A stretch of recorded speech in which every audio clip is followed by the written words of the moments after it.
Alhamdulillah, Alhamdulillah, Alhamdulillahi Rabbil Alamin. Alhamdulillahilladzi anzala as-sakinah fi qulubil mu'minin liyazdadu imanan ma'a imanihim. Allahumma salli ala Sayyidina Muhammad wa ala alihi wa ashabihi ajma'in. Ya Allah, Ya Sami, Ya Basir, Ya Hayyu, Ya Qayyum, Ya Arhamar Rahimin, irhamna. Allahumma aftah lana hikmataka wansur alaina rahmataka ya dzal jalali wal ikram. Duhai yang maha menatap, berkahi majlis ini ya Allah. Jadikan pertemuan ini Engkau bukakan hati yang masih tertutup. Engkau singkapkan hijab yang menghalangi hati ini darimu. Engkau lembutkan hati yang keras. Engkau sembuhkan hati yang berpenyakit. Ya Allah, Engkau lapangkan hati yang sempit. Engkau hujamkan hati yang hakul yakin padamu. Ya Rabb, jadikan pertemuan ini Engkau lindungi dari niat yang salah, dari ilmu yang salah, dari amal yang salah. Taqabbal minna ya Karim, innaka antas samiul alim, wa tub alaina innaka antat tawwabur rahim. Amin ya Allah ya rabbal alamin. Tidak ada manfaat sekecil apapun yang bisa diperoleh dari pertemuan ini kecuali Allah yang memberikan manfaat. Dan semua manfaat, wa ma bikum min ni'matin faminallah. Mau mengerti Islam, Islam itu ciptaan Allah. Yang paling tahu tentang Islam adalah penciptanya. Kita makhluk bodoh. Kalau ingin tahu Islam, kita tidak minta tolong kepada Allah. Berarti bagaimana kita bisa memahaminya? Juga tidak ada pemberi hidayah selain Allah Subhanahu wa ta'ala. Penceramah adalah makhluk la haula wala quwata illa billah. Penceramah adalah makhluk yang tidak ada daya kecuali diberi kekuatan. Tidak bisa memberi manfaat kecuali Allah yang memberi manfaat. Tidak selayaknya berharap kepada siapapun selain kepada pemberi setiap karunia, Allah Subhanahu wa ta'ala. Mudah-mudahan Allah yang sedang menyaksikan pertemuan ini ridho kepada kita semua. Itu yang paling penting. Kalau Allah ridho, insya Allah semua akan mendapatkan kebaikan yang lebih daripada apapun yang terbayangkan.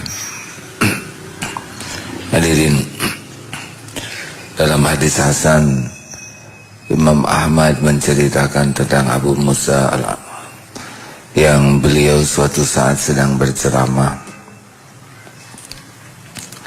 Hati-hatilah terhadap riya, karena riya bagaikan semut, halusnya semut hitam. Lalu ada yang mengatakan, kau harus bertanggung jawab dengan perkataanmu. Saya akan berkata kepada Umar, Amir Mu'minin waktu itu, baik engkau setuju ataupun tidak. Lalu barulah beliau menceraskan sabda Rasulullah tentang bahaya riya yang halus sekali seperti semut hitam. Lalu ditanya, bagaimana kami bisa menghadapi sesuatu yang halus begitu? Maka keluarlah dalil tentang doa, Allahumma inna na'udzubika min an nusyrika bika syai'an na'lamu wa nastaghfiruka lima la na'lamu. Ya Allah, kami berlindung kepadamu dari menyekutukanmu terhadap apa yang kami ketahui, dan kami mohon ampun padamu terhadap apa yang tidak kami ketahui. Syirik adalah dosa yang tidak terampuni. Surat An-Nisa 116. Surat An-Nisa.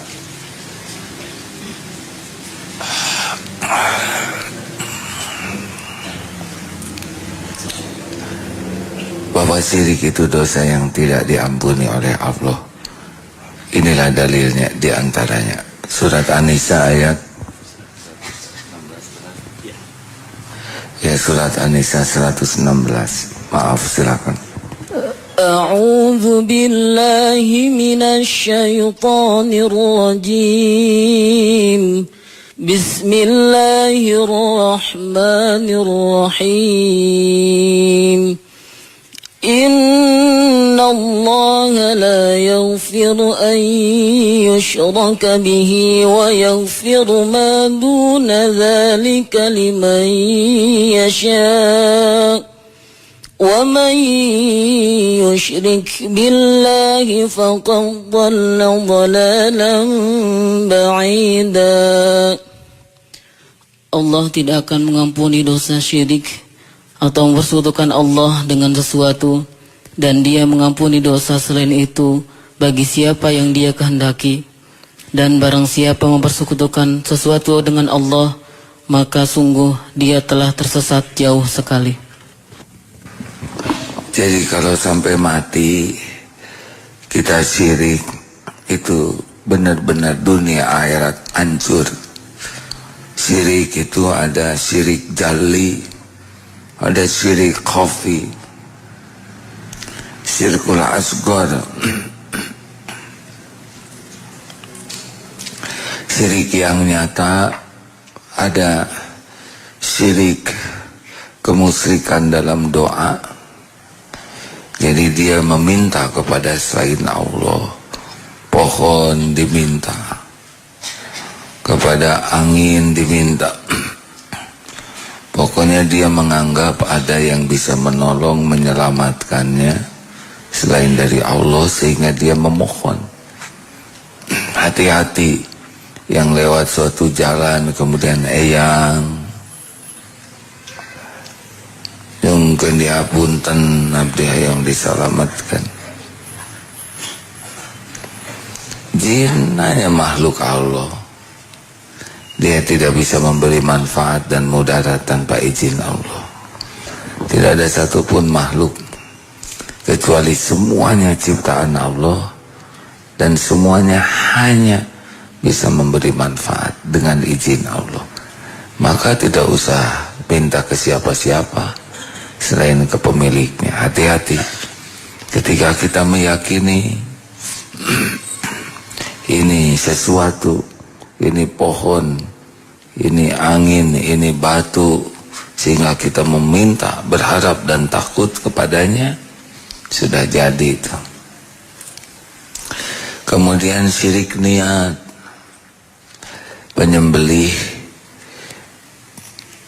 menyembelih sapi untuk keselamatan membangun rumah, kepala sapi dikubur. Ini sudah merupakan kemusyrikan. Kenapa kepala sapi bisa menolong kita? Termasuk hati-hati, ini bagian dari kemusyrikan tentang hujan. Menolak hujan dengan menggunakan celana dalam disimpan. Ini kan maaf, tidak beradab sama sekali. Masa Allah yang menurunkan hujan, di atas genting dipasang pakaian dalam? Tidak masuk di akal.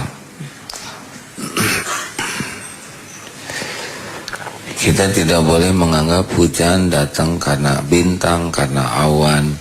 Tidak, hujan turun karena Allah yang menurunkan. Hati-hati jangan salah niat. Syirik juga bisa dalam ketaatan, menyekutukan Allah, patuh kepada seseorang, patuh kepada negara, patuh sampai mengkhianati Allah. Padahal yang dipatuhi itu pasti binasa. Benar? Takut ke atasan tuh sampai mempersembahkan. Atau syirik mahabbah, begitu cinta kepada seorang pemimpin sampai menorehkan darah demi sang pemimpin, pada pemimpin yang gak beriman. Masya Allah, kalau sampai mendominasi yang disyirikan itu, pikiran, hati ingin selalu dekat, mau berkorban apa saja, mau patuh luar biasa, takut jauh darinya, dan ini berbuah pengabdian lahir batin, ini sudah syirik nih. Makanya kalau jatuh cinta biasa saja, ya. Jangan terlalu mendalam, bisa jadi syirik nantinya. Menuhankan yang dicintai daripada menuhankan Allah yang menciptakan yang dicintai. Dan gampang saudara stakar kebek cinta kepada dia, dan Allah tinggal balikan aja hatinya menjadi enak sekali. Lihat saudara, itu gampang. Dia kemarin menerima cinta saya, dan sekarang dia memutuskannya. Ya nggak apa-apa, kata nggak apa-apa, tapi bagaimana? Hati itu di dua jari Allah, hadirin. Allah subhanahu wa ta'ala muqallibal qulub. Allah membulak-balik hati. Gampang sekali bagi Allah membulak-balik hati. Makanya tidak usah sibuk agar orang suka ke kita, dan gak ada gunanya. Pertama, kalau kita ingin disukai orang, orang itu juga belum tentu dibuat suka ke kita oleh Allah. Walaupun sudah segala cara, kalau dibuat enak mah enak aja. Kalaupun dia dibuat suka, terus apa manfaatnya? Kita disukai orang tapi kita nggak disukai Allah. Benar? Sedangkan syirik asghar sama, mau yang besar mau yang kecil, karena inna syirka la zulmun azim.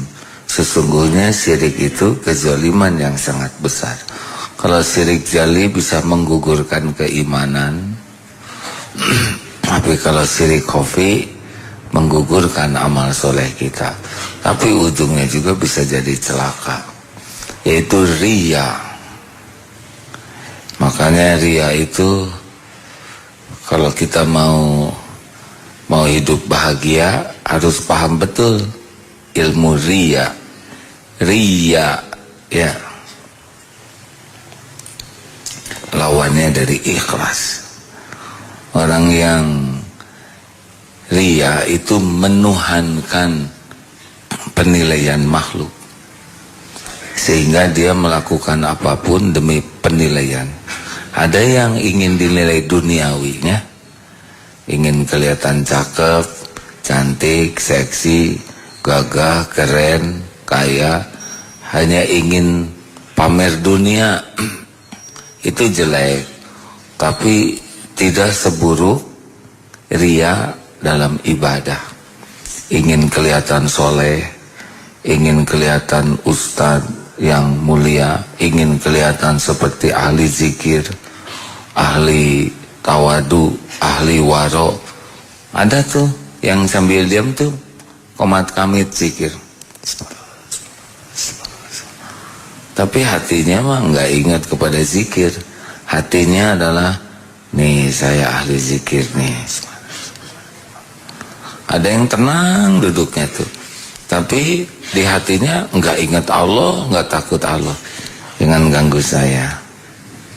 Saya ini orang yang tenang, ahli zikir. Saucap nyata sasiduh metu. Berani mengganggu saya, lihat saja. Jadi dia diam itu ujub, riya, Ada yang diam asli karena dia tahu ini Allah lagi melihat saya. Allah sedang memperhatikan saya. Allah tahu siapa diri saya yang sebenarnya. Dia tidak bicara karena dia tahu kalau tidak ada manfaatnya dia tidak akan bicara. Dia zikir dan tidak pusing orang tahu atau tidak. Hatinya sangkut terus ke Allah.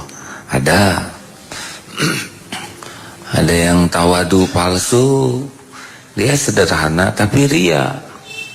Ingin dianggap orang yang waro, ingin dianggap orang yang sederhana, tapi dia mencari penilaian orang dari kesederhanaannya. Ada yang ujuk-ujuk rajin beberes sendal, ya, tapi dia merasa spesial, seakan-akan menjadi mulia karena dia pimpinan, lalu dia sengaja ngeberes-beres sendal, tapi tidak ada di hatinya ini sebagai amal soleh. Oh, ini pemimpin rendah hati nih. Jadi acting semua. Ini termasuk para pencari penilaian makhluk.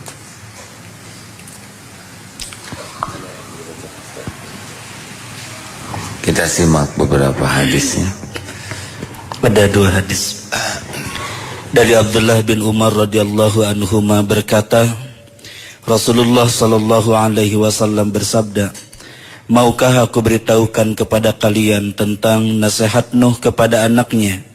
Mereka berkata, ya, beritahukanlah kepada kami. Beliau bersabda, Nuh menasihati anaknya, wahai anakku, aku menasihati kamu dengan ucapan la ilaha illallah, karena sesungguhnya kalimat itu jika diletakkan dalam satu timbangan, lalu langit dan bumi ditempatkan pada timbangan yang lain, niscaya kalimat itu akan lebih berat. Meskipun dibentuk dalam lingkaran yang kokoh, maka kalimat itu akan memecahkan lingkaran itu sehingga ia sampai ke hadapan Allah. Dan aku menasihatimu dengan ucapan Subhanallahil azim wa bihamdihi, Maha suci Allah yang maha agung dan dengan segala puji baginya. Alhamdulillah, segala puji baginya, karena ucapan ini adalah ibadahnya seluruh makhluk dan dengannya mereka diberi rizki. Dan aku melarang kamu dari 2 perkara, yaitu syirik, menyekutukan Allah dengan sesuatu, dan kibar atau sombong, karena 2 sifat ini menjauhkan manusia dari Allah. Hadis riwayat Imam Al-Bajar. Dari Jabir bin Abdullah radhiyallahu anhuma berkata, aku mendengar Rasulullah sallallahu alaihi wasallam bersabda, barang siapa yang menemui Allah meninggal dunia sedangkan ia tidak menyekutukannya dengan sesuatu, maka pastilah ia memasuki surga. Dan barang siapa menemui Allah meninggal sedangkan ia menyekutukannya dengan sesuatu, pastilah ia akan memasuki neraka. Hadis riwayat Imam Muslim. Masya Allah. Hadirin,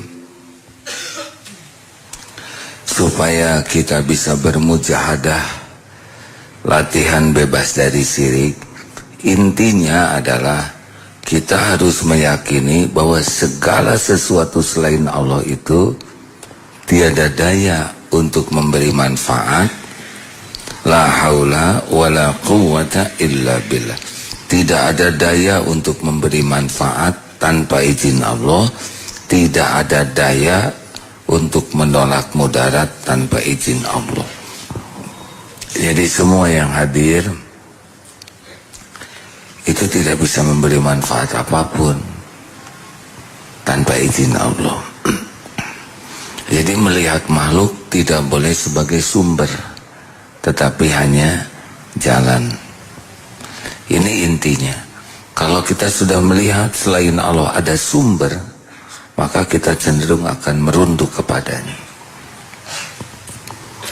Banyak yang takut sama atasan karena dianggap atasan yang menentukan karir. Oh tidak, yang menentukan karir Allah subhanahu wa ta'ala.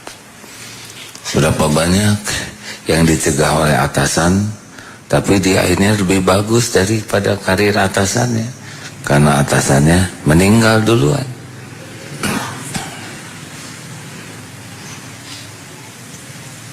Yang menentukan jodoh itu Allah, hadir, bukan mertua. Makanya tidak usah acting cari perhatian calon mertua sedemikian rupa, lempeng-lempeng saja. Karena walaupun mertua suka, Allah tidak setuju, pasti nggak kejadian. Melamar pekerjaan, tidak usah kita nyewa mobil supaya kelihatan kaya. Mau apa? Rasulullah SAW biasa-biasa saja. Proporsional saja. Naik ojek. Kamu tidak punya mobil? Tidak. Motor, ojek, Pak. Saya memang begini adanya. Sekolah, tamat SMA. Keterampilan, bisa nyetir, bahasa Inggris fasih, bahasa Arab fasih, Al-Quran 30 juz bisa dites sekarang juga. Hadis asal hafal 10.000.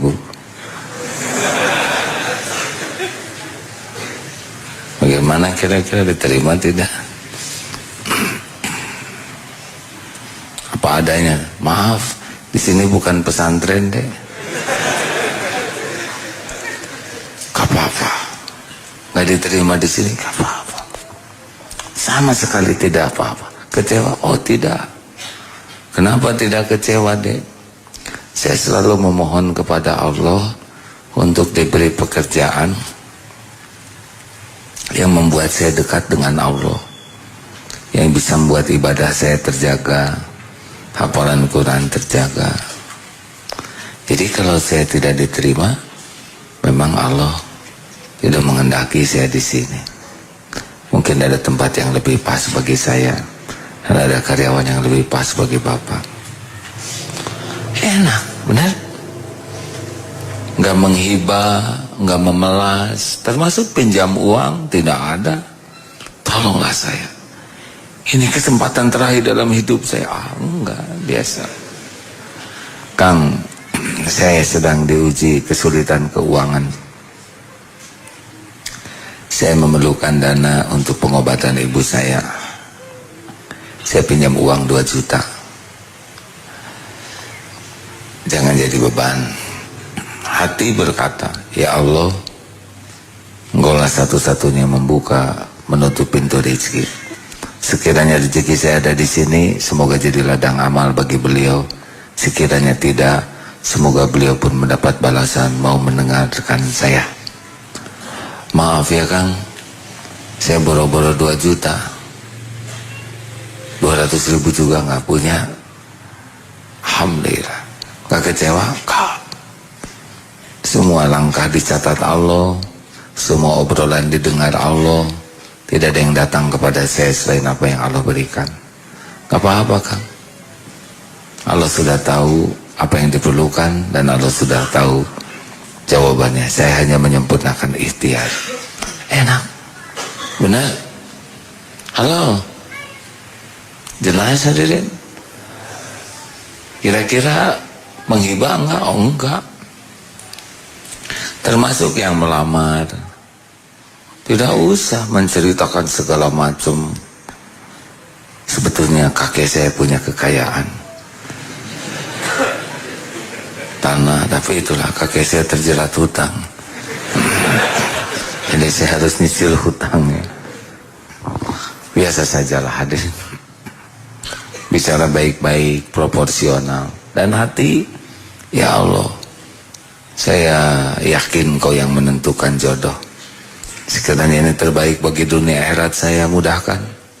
Sekiranya bukan, ya gak apa-apa. Tapi kalau bisa dimudahkan aja lah ya Allah. Allah tahu saudara ngebet ya, gak usah diomongin, karena Allah tahu setiap isi hati.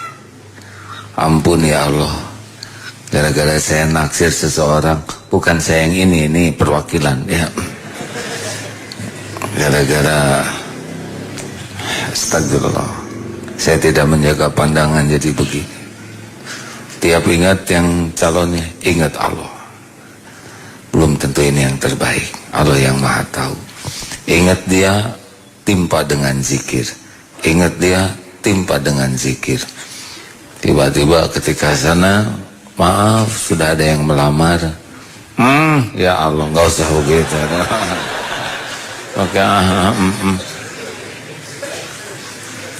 semua milikmu, pasti yang terbaik. Engkau tidak pernah berbuat buruk. Ini yang terbaik ya Allah. Walaupun kau tahu perih hati ini, ini yang terbaik, ini yang terbaik. Engkau tidak pernah berbuat buruk. Ampun ya Allah. Saya lebih banyak ingat kepada dia daripada kepadamu. Saya lebih banyak akal-akalan supaya dia suka kepada saya daripada saya berbuat supaya engkau suka kepada saya. Padahal dia sepenuhnya adalah milikmu. Dalam genggamanmu setiap saat, engkaulah yang maha menentukan. Innaka ala kulli syai'in qadir. Jadi kita harap ujungnya hanya dekat dengan Allah. Nggak ada acting.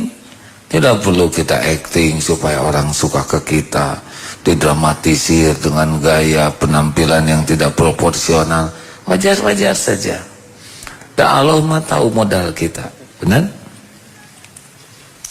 Tidak usah wanita itu senang kita rambutnya ikal, ke salon dulu dikeriting. Tahu-tahu besok keinginannya robah, senang yang rambut lurus, atau lebih repot ngelurus. Supaya dia nggak banyak keinginan, gundulin.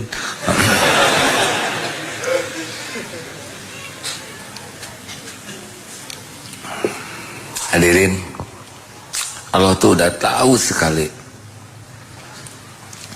keinginan kita, harapan kita, kecemasan kita. Allah tahu. Innallaha bikulli syai'in alim. Kita disuruh doa, bukan ngasih tahu Allah. Nah, Allah mau udah tahu. Bahkan Allah memberi kepada kita lebih banyak dari yang kita minta. Benar? Karena mau minta juga kita nggak bisa minta karena nggak tahu. Apa pernah saudara minta komposisi oksigen? Ya Allah, tolong kedipkan mata saya dengan kecepatan sekian per detik. Dan otot ini harus dikuatkan dengan, repot ada.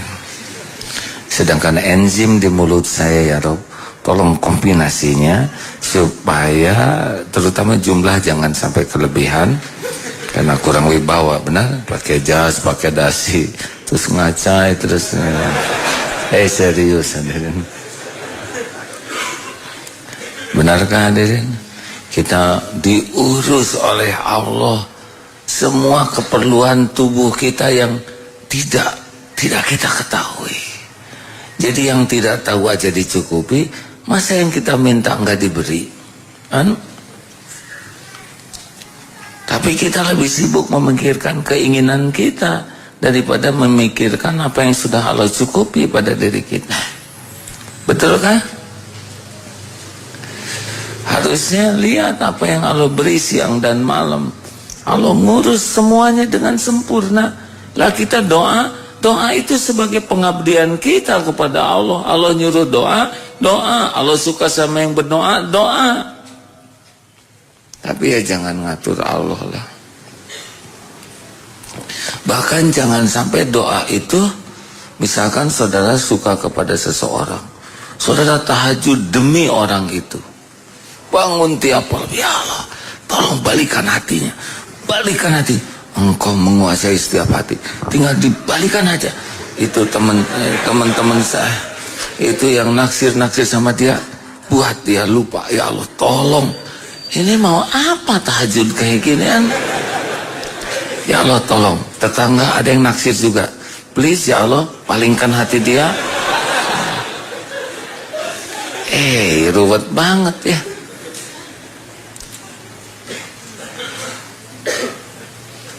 Jangan hadirin. Masih ingat anak yang balap kuda itu? Balap kuda berdoa, menang. Ditanya oleh temannya, doanya apa nih supaya menang balap kuda? Doamu diijabah. Gimana supaya juara? Saya tidak minta menang. Tidak pantas saya minta menang, karena kalau saya minta menang sama dengan minta orang lain kalah. Iya kan? Saya cuma minta, ya Allah berikan kemampuan saya melakukan yang terbaik, dan berikan kepada saya hati yang bisa menerima apapun yang kau takdirkan. Gitu hadirin. Makanya kalau dalam persaingan, misalkan ada seorang ikhwan diperbutkan oleh 5 akhwat, apa yang salah hadirin? Terbalik. Baik, ada 5 akhwat memperbutkan seorang ikhwan. Yalah, boleh dibalik. Saudara nggak usah ingin menyingkirkan yang lain, nggak usah, tetap aja ya Allah berikan saya yang terbaik menurutmu. Cukup itu saja. Tidak usah ngotot harus dia dan yang lain harus minggir satu persatu. Ya Allah, si tetangga ini cocoknya sama di rumah sebelah. Oh, ngatur jelek banget. Dan itu tahajud wirid juga demi itu. Subhanallah, ya Allah, ya Allah, ya Razak, ya Allah, please ya Allah, Rabbana hablana min azwajina. Doanya itu, tahajud untuk itu, saum untuk itu, dia zikir untuk itu. Jangan-jangan hanya memperalat Allah dia ya. Padahal kan semua ibadah itu untuk mengabdi ke Allah. Besar kemungkinan gak diijabah tuh. Mungkin dia dalam tolong ya Allah balikan. Lama-lama jadi bosan doa itu. Aku ma'allah baru dibalikan. Karena Allah tahu dia salat tahajud 11 rakaat itu hanya buat minta itu, bukan ingin dekat dengan Allah, hanya ingin dekat dengan perempuan itu. Ada yang tahajud habis-habisan hanya untuk jabatan itu. Jelek banget kan? Ibadah yang spesial buat Allah hanya untuk dunia, bukan pengen dekat dengan Allah, ya. Mungkin sesudah sirna keinginannya, ada 2 tahun minta, 3 tahun Allah mangai, terus kumaha Allah abdi penting tahajud, boleh jadi dikasih yang lebih baik. Allah tuh maha tahu isi hati hadirin. Makanya jangan sampai keinginan kita itu jadi Tuhan kita. Kalau tuh cuman punten ya, seperti yang bagian nurut sama kita gitu. Tolong ya Allah, hari ini saya ingin makan soto.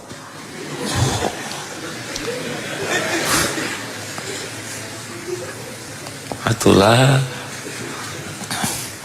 ampun ya Allah, pengen soto, kan beda. Nah termasuk takut yang bisa bahaya tuh. Takut oleh atasan, takut PHK, atau PSTI, tahu? Persatuan Suami Takut Istri. Istri memang macam-macam, ada yang pendiam, ada yang galak. Ya sudah, nggak apa-apa, nggak usah takut. Nggak usah takut bukan berarti harus dilawan, ditaklukkan. Enggak, senyum karena masih apa? Masih ingat bagaimana sahabat temannya Umar bin Khattab dimarah oleh istrinya?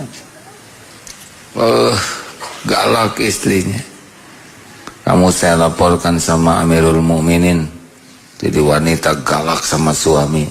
Pas sampainya di Amirul Mukminin, ternyata Umar bin Khattab sedang dimarahi istrinya juga. Tapi Umar bin Khattab mah kalem, tenang. Selesai bicara istrinya, nggak sakit hati, tafakur aja. Amirul Mukminin, bagaimana engkau bisa sabar? Ya, saya dengar kata-katanya memang nggak enak, menyakitkan. Tapi saya pikir, istri saya ini hamil lebih berat, melahirkan sangat menyakitkan, ngurus anak siang dan malam penuh dengan kepahitan.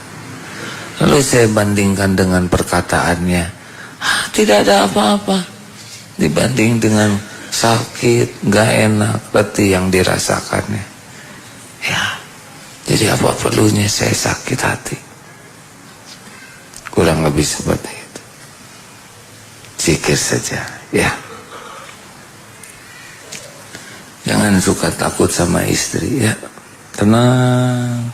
Tapi istri saya suka mengguncang, terus suka kejang-kejang. Nggak apa-apa. Gak kuat. Saya pingsan nih. Ya silakan, anak-anak, ibu mau pingsan dulu, ya. Yang ngaji-ngaji, yang sholat-sholat. Papa ke masjid dulu ya bu, silakan pingsan sendirian. Kalau itu pingsan acting, pasti capek kalau nggak ada yang lihat, ya kan? Mau gimana lagi ada? Nah tenanglah, ya. Ancaman apapun gak akan kejadian tanpa izin Allah. Ancaman siapapun tidak akan terjadi tanpa izin Allah. Nah berlindung ke Allah, penguasa setiap takdir. Jangan sibuk memikirkan ancamannya, tapi sibuk memikirkan perlindungan Allahnya. Dan makhluk mah gak bisa membawa mudarat. Tubuh ini milik Allah, hadirin. Gak bisa jatuh sehelai rambut pun tanpa pemiliknya. Nyawa ini milik Allah nih. Gak ada yang bisa matiin kita kecuali izin pemiliknya. Emang ada yang bisa nyabut nyawa kita? Enggak ada selain malaikat pencabut nyawa biiznillah. Dengan izin Allah kita mati itu. Kalaupun memang sudah waktunya, ya sudah. Saya diancam mau dipukul, ternyata benar saya benjol, berarti udah garisnya begitu benjol, ya. Dan kalau nggak ada episodenya, enggak. Ma asaba min musibatin fil ard wala fi anfusikum illa fi kitabim min qabli an nabra'aha. Inna dzalika 'ala Allahi yasir. Tidak ada satupun musibah yang menimpa di bumi maupun pada dirimu kecuali sudah tertulis di Lauh Mahfuz sebelum kami mewujudkannya. Yang demikian itu mudah bagi Allah.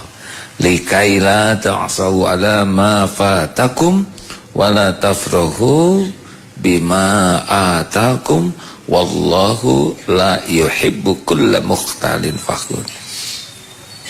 Agar engkau tidak terlalu berduka cita terhadap apa yang luput darimu. Udah ada garisnya, ya. Dan tidak berbangga dengan apa yang Allah berikan kepadamu. Wallah, dan Allah tidak menyukai orang yang sombong lagi membangga-banggakan diri. Nah, orang ngomong apa saja, ingat yang menentukan adalah Allah. Saya akan putuskan kamu, pisah denganmu. Istri cerit, jangan pak, jangan. Fasweb, sujud ke Allah. Ya Rob, telah engkau dengar ancaman suami kepada hamba. Dan pencipta pelindung saya hanya engkau. Hasbunallah wa ni'mal wakil. Ni'mal maula wa ni'man nasir. Saya tidak memelas, tidak menghimba kepada suami. Karena saya yakin hanya engkau yang menggenggam hati suami saya. Tiba-tiba tok. Maafin perkataan papa tadi. Nah, kalau udah begitu jangan ujub. Ya.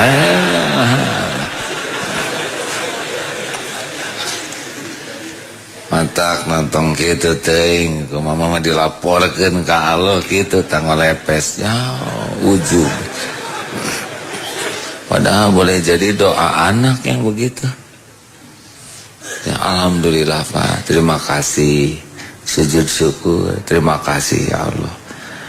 Allah aja andalannya, hadirin.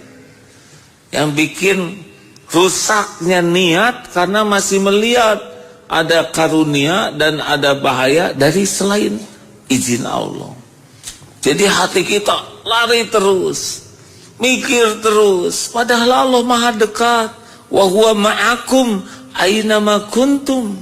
Dia bersamamu dimanapun kau berada. Sami'an qariban basiran wa huwa ma'akum.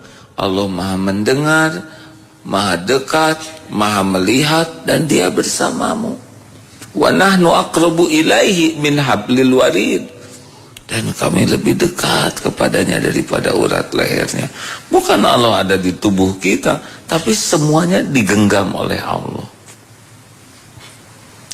Ayo, ingin apapun Allah, takut oleh apapun Allah, karena cuma Allah penguasa takdir. Innallaha ala kulli syai'in qadir.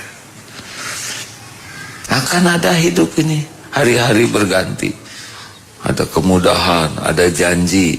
1000 janji enggak ngepek tanpa izin Allah. Aku akan mencintaimu sampai akhir hayat. Benar gitu? Belum tentu. Besok direvisi yang kemarin. Kemarin waktu ngomong salah ngomong. Alhamdulillah. Maaf hadirin, pedang jahe sedang batuk. Jadi mudah-mudahan pahala bagi yang ngasihnya ya. Alhamdulillah. Ada lagi yang akan disampaikan Ustaz? Dari Sahal bin Sa'ad radhiyallahu anhu berkata, Jibril alaihi salam datang kepada Nabi sallallahu alaihi wasallam dan mengatakan, "Wahai Muhammad, hiduplah engkau selama engkau suka, tetapi sesungguhnya pada suatu saat engkau pasti mati. Perbuatlah apa saja yang ingin engkau perbuat, karena sesungguhnya engkau akan mendapatkan balasannya. Dan cintailah siapa saja yang ingin engkau cintai, tetapi sesungguhnya pada suatu saat nanti engkau pasti berpisah darinya. Ketahuilah bahwa sesungguhnya kemuliaan seorang mukmin terletak dalam qiyamul lail atau salat tahajudnya, dan kehormatannya terletak pada perasaan cukupnya sehingga ia tidak meminta-minta kepada manusia." Hadis riwayat Imam Tabrani.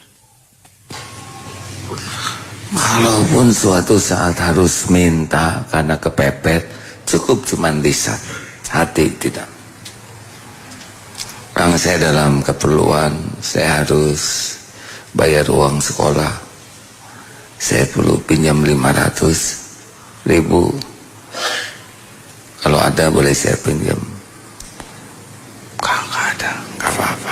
Dan sama, nggak ada sakit hati, karena tahu Allah yang ngebulak-balik hati. Dan Allah lihat kita ke sana, kita ke sini, dan Allah tahu hati kita nggak bersandar kepada makhluk. Wa may yatawakkal 'ala Allah fahuwa hasbuh. Allah akan cukupi. Ayo dilatih terus seperti itu ya. Pokoknya kalau sudah galau, pasti ini bersandar ke selain Allah. Pasti ini. Kalau lagi risau, galau, kacau, terus apa lagi? Ya pokoknya mah yang gak enak hati, silakan periksa. Pasti selain Allah yang mendominasi hati kita. Pasti banyak mikir, kurang zikir.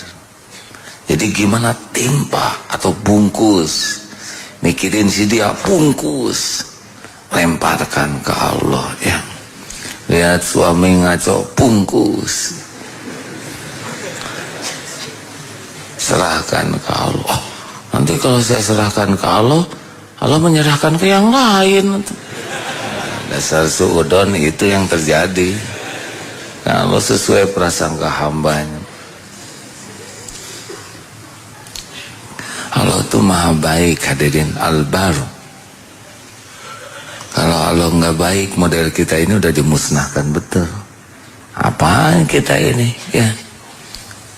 Siapa kita ini nggak jelas kayak gini? Sholat isya barusan, Allah tahu itu ngelantur ya. Kemana aja pikiran? Lagi sujud aja nggak ingat ke Allah. Lagi takbir juga nggak ingat Allahu Akbar, nggak ingat dia lagi takbir. Dan Dan Allah tahu sholat kita ngaco. Enggak tuh. Kalau Allah mau kan, mau mulut ngaco, jadi terus gini. Atau sujud nggak ingat ke Allah, nempel terus, nggak bisa bangun lagi. Ya, atau kejatuhan lah speaker satu apa. Maha baik. Kita kan ngumpul gini hanya karena satu sebabnya, kemahabaikan Allah. Aib-aib ditutupin. Ini nggak ada yang tahu sebelah kita tentang dosa kita. Tutup. Amal yang sedikit dilipat gandakan. Berangkat ke sini, ini kan taufik Allah. Satu langkah menggugurkan dosa, langkah lain ngangkat derajat. Selama duduk di sini dinaungin malaikat, ada malaikat rahmat yang mendoakan, ada ampunan Allah. Untuk sedekah dibekelin oleh Allah. Udah dibekelin, nanti didatangkan orang lewat ke dekat kita. Ya, tapi setan nipu. Jangan semua. 100.000, 1.000, 1.000 aja yang dimasukkan. Padahal Allah udah ngebekelin banyak dan gak ada cerita jadi miskin karena sedekah. Ayo kita segala urusan dibawa zikir, ya. Jangan kebanyakan ngarang. Sudah sering sekali kita ngarang sampai gak bisa tidur. Ternyata gak cocok yang dikarangnya. Berapa kali kita ngarang yang serem-serem, dramatis, tahu-tahu nggak kejadian. Udahlah, pasrahkan ke Allah saja. Setuju? Alhamdulillah. Cukup. Terima kasih. Terima kasih.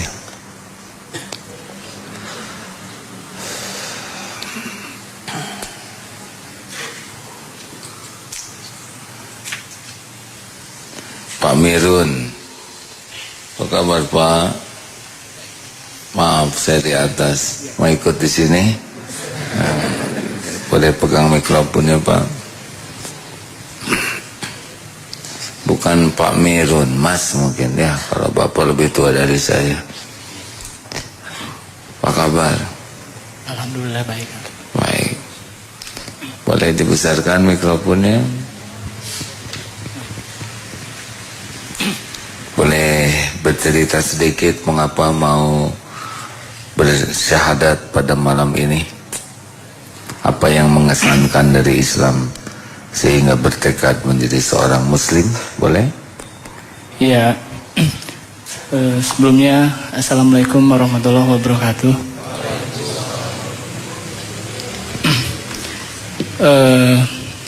Ini sebenarnya pergumulan saya yang cukup lama ya selama ini ya. Pergumulan. Iya, pergumulan batin gitu. Ya, memang lahir dari keluarga non-Islam. Sebenarnya gini, saya dari kecil sebenarnya orang tua saya juga nggak tahu sebenarnya keinginannya seperti apa gitu. Karena jujur kalau boleh dibilang keluarga saya itu keluarga yang sangat demokratis gitu. Jadi dari kecil kita anak-anaknya maupun orang tua kami itu tidak pernah mengajarkan yang namanya pendidikan agama. Jadi hidup ya mengalir aja gitu seperti biasa gitu. Yang sekolah-sekolah, yang kerja-kerja gitu. Jadi tidak pernah ada, oh kamu harus ngaji, kamu harus beribadah, kamu harus ini, enggak gitu. Yang penting berbuat baiklah gitu. Sampai akhirnya usia saya 15 tahun, saya harus pergi keluar kota untuk melanjutkan sekolah.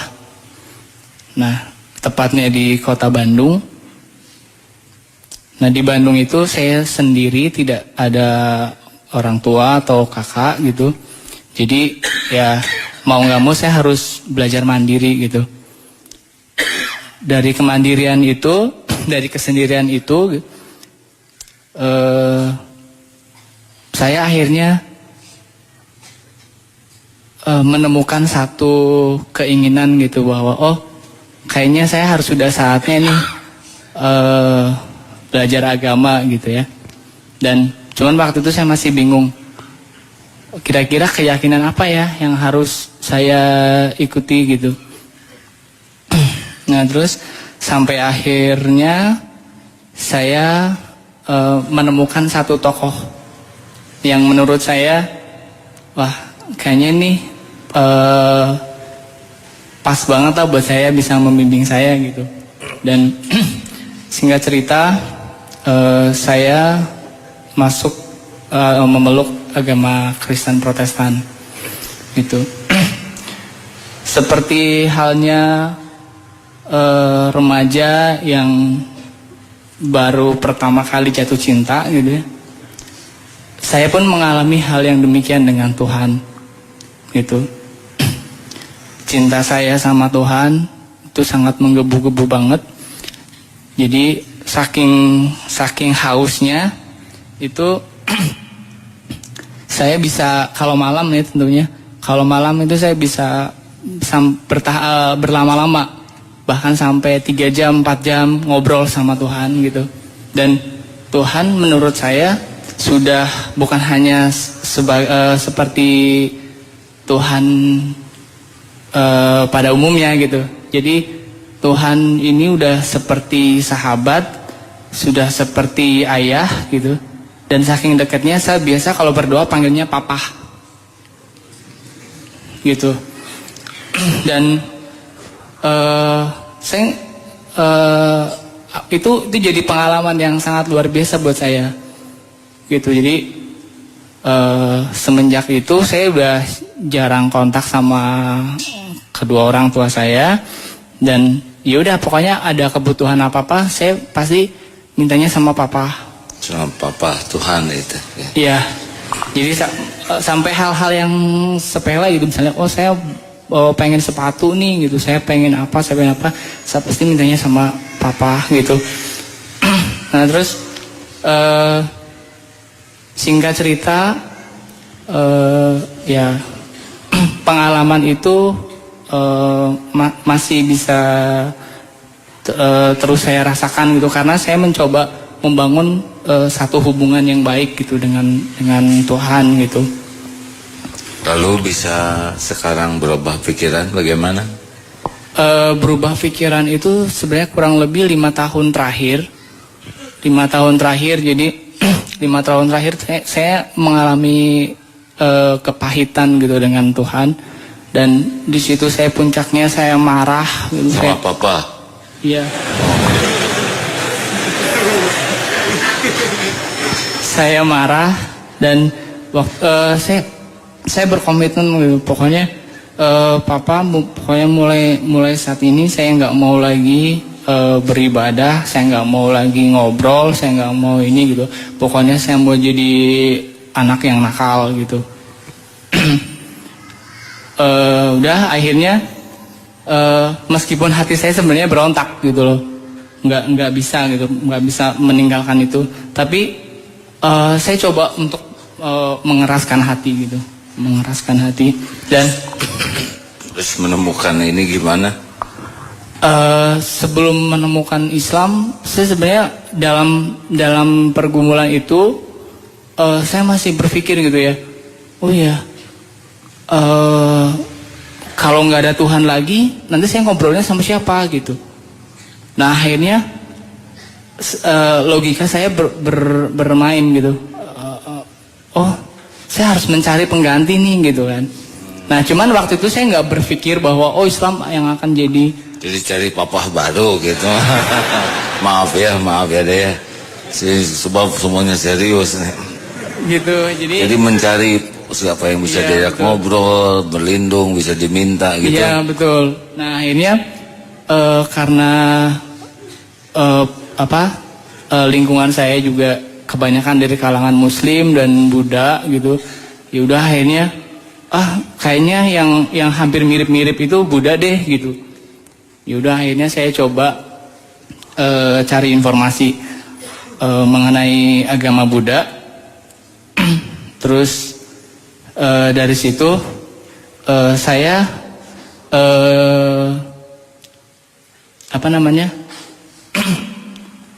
coba filter lagi gitu kan, karena dari agama Buddha sendiri kan ada beberapa aliran gitu.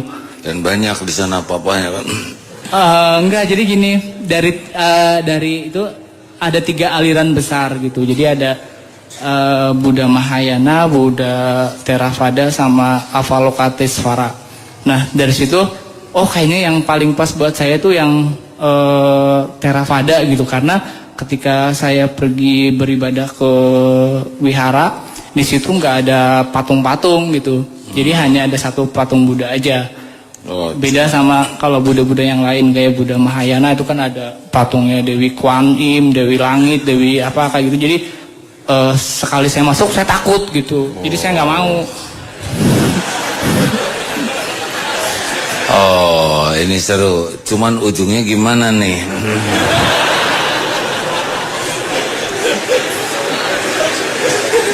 Tanknya sekarang gimana bisa sungguh-sungguh mau masuk Islam? Yang ujungnya aja. Ya. Ujungnya yaudah setelah akhirnya memutuskan ke salah satu aliran itu, selang beberapa bulan gitu ya, saya itu kalau malam itu selalu dihantui ketakutan. Patung atau jadi kadang di kamar itu saya suka ngelihat ada makhluk-makhluk aneh kayak gitu yang mukanya itu menyeramkan gitu. Jadi dari situ saya sering sakit jadinya. Sering sakit. Loh, saya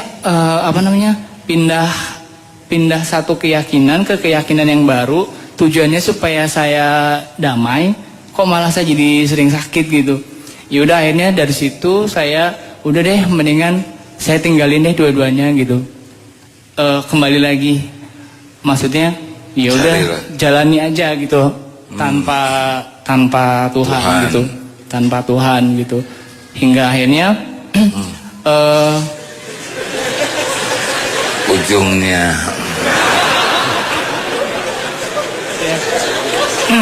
Oke, ujungnya ini pas malam Natal tanggal. Ini Ya. yang dekat ke ujung aja ya. Maaf ya. Ini sebetulnya seru, cuman teman-teman udah kemalaman. Ya.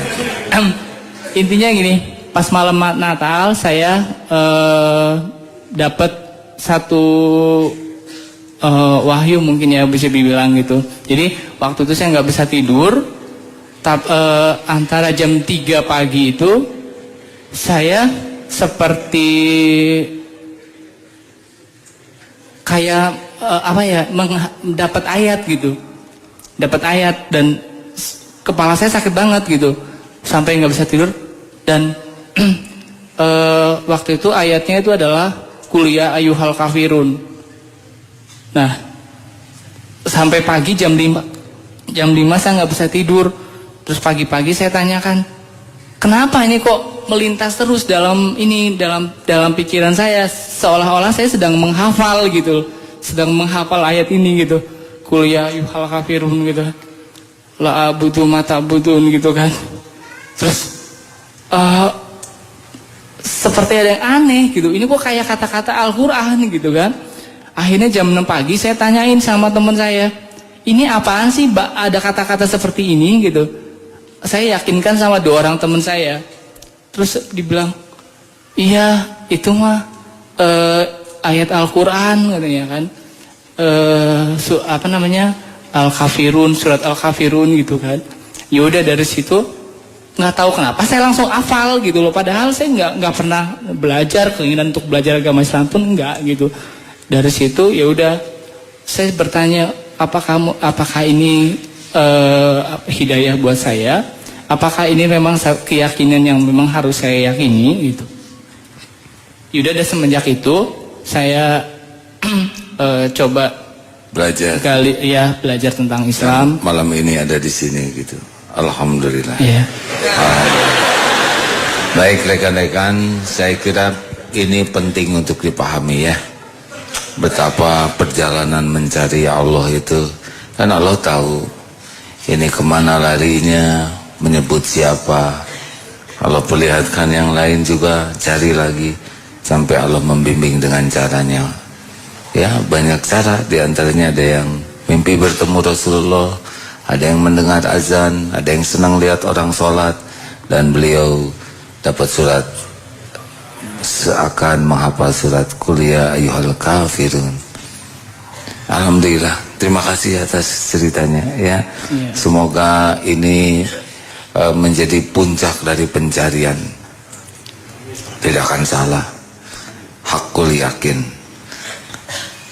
Bagi yang sudah berkelana seperti itu harusnya menjadi luar biasa yakinnya. Banyak orang Islam yang tidak mensyukuri keislamannya karena kurang membandingkan untuk mengetahui betapa sempurnanya yang Allah berikan. Baik, terima kasih. Hadirin, sambil kita baca Fatihah, sambil kita mengumpulkan wakaf. Alhamdulillah, masjid sudah dicor. Lantai bawahnya, ini akan 4 lantai ke atas yang sebelah. Mudah-mudahan Ramadan yang akan datang kita sudah bisa sholat berjamaah di masjid, membesarkan dari masjid yang ini. Ya, silakan teman-teman. Ya, mari ikuti. Asyhadu an la ilaha illallah. Asyhadu an la ilaha illallah. Wa asyhadu anna Muhammadar Rasulullah. Muhammadar Rasulullah. Saya bersaksi tiada Tuhan yang berhak disembah selain hanya Allah, dan saya bersaksi Nabi Muhammad adalah utusan Allah. Alhamdulillahirabbil alamin. Ya Allah, Rabbana la tuzigh qulubana ba'da idh hadaitana wa hab lana min ladunka rahmah innaka antal wahhab. Ya Allah, jadikan saudara kami ini muslim yang soleh, suami yang soleh, ayah yang soleh, mujahid yang soleh. Istiqomahkan ya Allah sampai husnul khatimah, sampai ahlul jannah. Taqabbal minna ya karim. Amin ya rabbal alamin. Alhamdulillah. Terima kasih ya Mas atas kisahnya. Alhamdulillah. Silakan rekan-rekan bagi yang mau berwakaf. Tugasnya ada? Sudah bersama. Oh, sudah, Masya Allah. Makasih. Hadirin, mari kita tutup dengan doa. Al-Fatihah. A'udzu billahi minasy syaithanir rajim. Bismillahirrahmanirrahim. Alhamdulillahi rabbil alamin. Ar-Rahmanir Rahim. Maliki yaumiddin. Iyyaka na'budu wa iyyaka nasta'in. Ihdinas siratal mustaqim. Siratal ladzina an'amta 'alaihim ghairil maghdubi 'alaihim waladdallin. Amin ya Allah. Allahumma sholli ala Muhammad. Hadirin, mari sejenak kita menundukkan hati kita.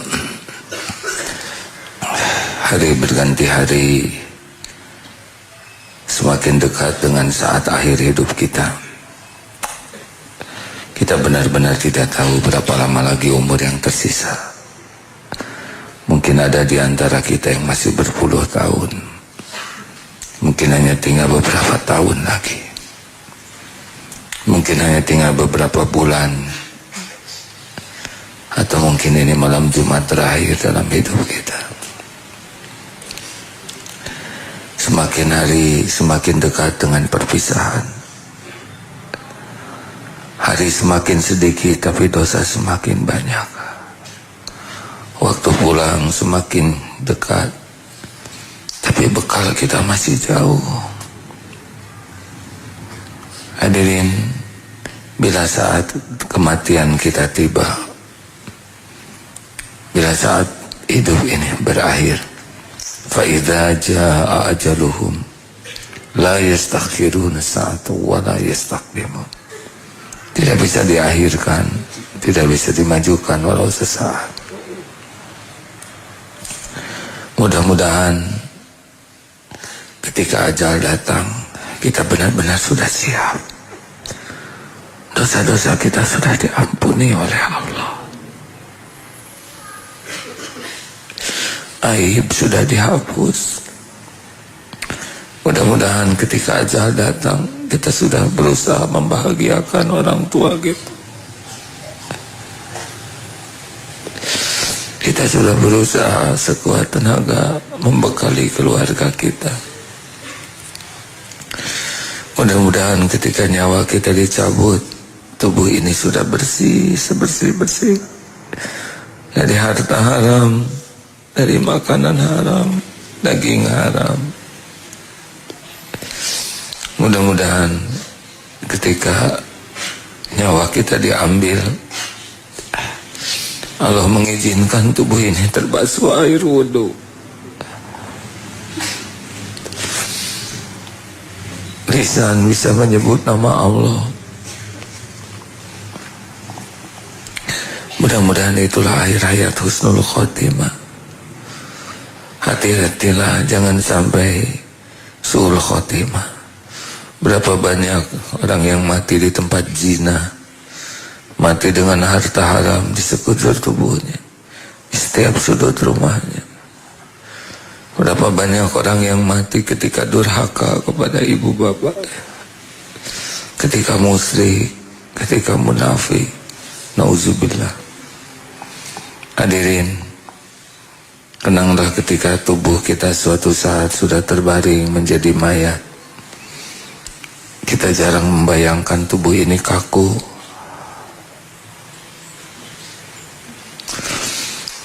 Bila tubuh ini sudah tidak bisa bergerak lagi, kening pun tidak akan lagi bersujud. Tidak ada lagi sholat, tidak ada lagi tahajud, tidak ada lagi lamanya bersujud, menikmati sujud.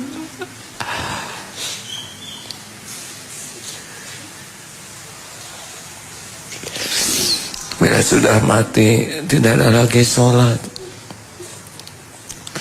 mata tidak lagi menikmati Al-Quran, lisan kita tidak akan lagi menyebut nama Allah, tangan tak lagi bisa bersedekah menolong orang, kaki tidak lagi melangkah ke masjid, silaturahim, berdakwah. Mudah-mudahan orang-orang yang mengurus jenazah kita orang-orang yang ikhlas.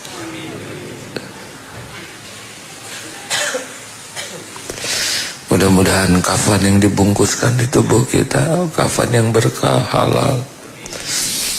Semoga Allah menggerakkan banyak orang yang mau menyolatkan jenazah kita. 40 orang yang ikhlas salat jenazah, insya Allah akan mengampuni dosanya. Allah mengampuni dosa kita. Berbahagialah yang punya anak bisa mengurus jenazah orang tuanya. Alangkah pedihnya orang tua yang anaknya tidak tahu mengurus jasad ibu bapaknya. Hadirin, kenanglah ketika kita diusung, dimasukkan ke liang lahat, dimiringkan ke kiblat, kain kafan di wajah dibuka, papan ditutup di sekitar tubuh kita, gelap sendiri, demi Allah sendiri di sana. Tanah mulai menimbun diri kita sendiri, tinggallah nisan di atas nama kita. Tidak lama satu persatu orang yang kita cintai pasti meninggalkan kuburan kita.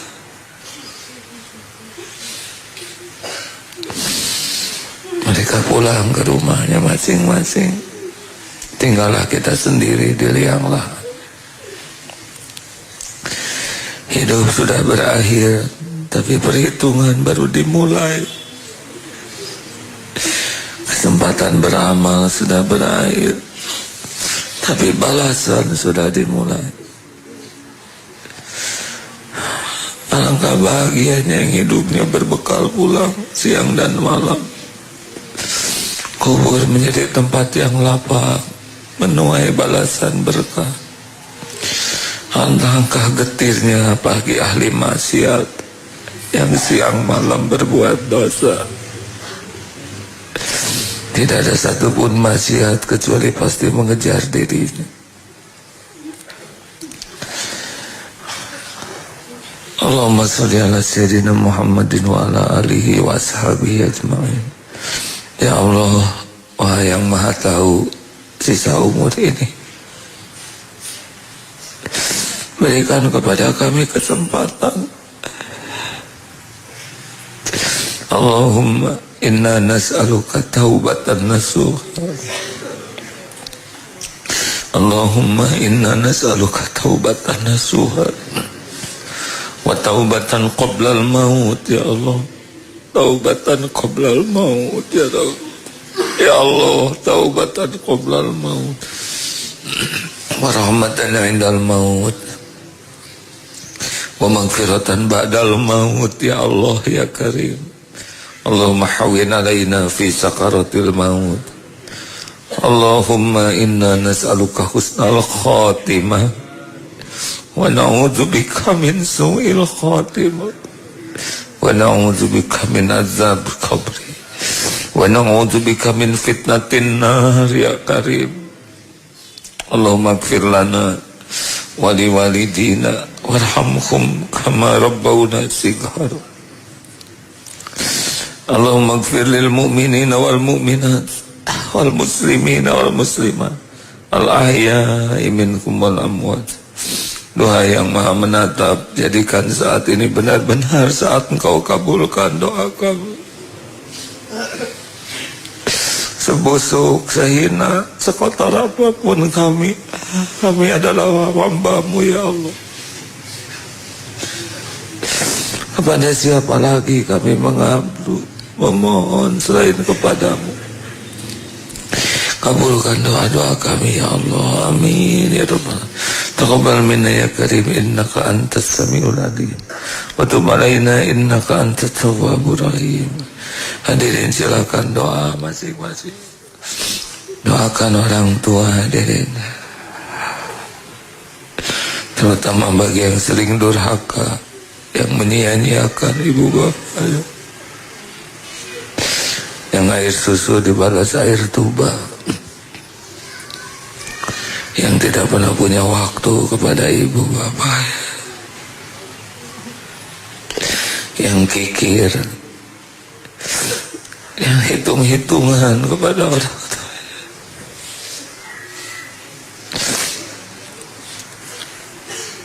Doalah hadirin agar bisa berhenti berbuat maksiat,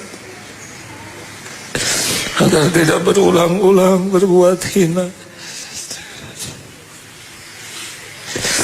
Minta tolong supaya kita bisa menjauhi maksiat. Ya Allah, Rabbana